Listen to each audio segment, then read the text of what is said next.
Reserve চুরির ঘটনায় যুক্তরাষ্ট্রে মামলা দায়ের করেছে বাংলাদেশ ব্যাংক। মূল অভিযুক্তের তালিকায় রয়েছে ফিলিপাইনের আরসিবিসি ব্যাংকের 15 ব্যক্তি ও 6 প্রতিষ্ঠান। বাংলাদেশ ফাইন্যান্সিয়াল ইন্টেলিজেন্স ইউনিটের প্রধান কর্মকর্তা আবু হেনা মোহাম্মদ রাজি হাসান জানান, এসব তথ্য চুরি যাওয়া অর্থের পুরোটা সহ মামলার খরচ বাবদ যে টাকা ব্যয় হবে সেসব দাবি করা হয়েছে ক্ষতিপূরণ হিসেবে।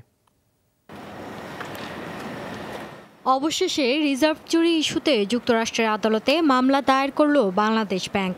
বৃহস্পতিবার নির্ধারিত থাকলেও আইনি জটিলতা ও পুরো প্রস্তুতি শেষ না হওয়ায় বাংলাদেশ সময় শুক্রবার সকালে ম্যানহাটন সাউদার্ন ডিস্ট্রিক্ট কোর্টে মামলাটি দায়ের করা হয়। বাংলাদেশ ফাইন্যান্সিয়াল ইন্টেলিজেন্স ইউনিট BFIUর প্রধান কর্মকর্তা আবু হেনা মোহাম্মদ রাজি হাসান জানান, ম্যানিলা ভিত্তিক আরসিবিসি ব্যাংক ছাড়াও মামলায় অভিযুক্ত করা হয়েছে 15 ব্যক্তি ও 6 প্রতিষ্ঠানকে। চাওয়া হয়েছে মামলার খরচসহ চুরি যাওয়া পুরো অর্থের ক্ষতিপূরণ।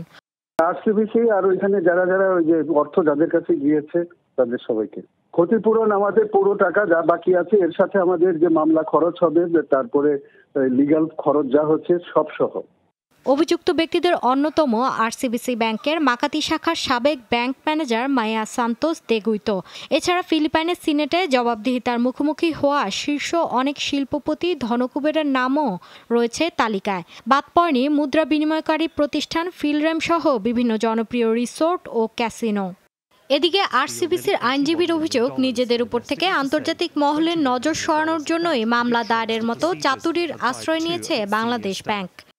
নিজেদের ওপর থেকে অভিযোগের খড়গ আরসিবিসির কাঁধে ফেলার জন্যই রাজনৈতিক ছলের আশ্রয় নিয়েছে বাংলাদেশ ব্যাংক। আমার মক্কেলের বিরুদ্ধে যেসব অভিযোগ আনা হয়েছে সেগুলো ভিত্তিহীন। 2016 সালে ফেব্রুয়ারি মাসে যুক্তরাষ্ট্রের ফেডারেল ব্যাংক থেকে চুরি যায় বাংলাদেশ রিজার্ভের $10,10,00,000। শ্রীলঙ্কায় যাওয়া $2 কোটি আটকানো গেলেও ফিলিপাইনের বাজারে ছড়িয়ে পড়ে বাকি অর্থ। রিজার্ভ চুরির এই ঘটনায় দোষী প্রমাণ হওয়ায় গেল মাসে আরসিবিসি সাবেক ব্যবস্থাপক মাইয়া দেগুইতোকে বিভিন্ন মেয়াদে সাজা শোনান আদালত। একই সাথে $10,10,00,000 জরিমানা করা হয়। মৌলি ইসলাম, যমুনা নিউজ।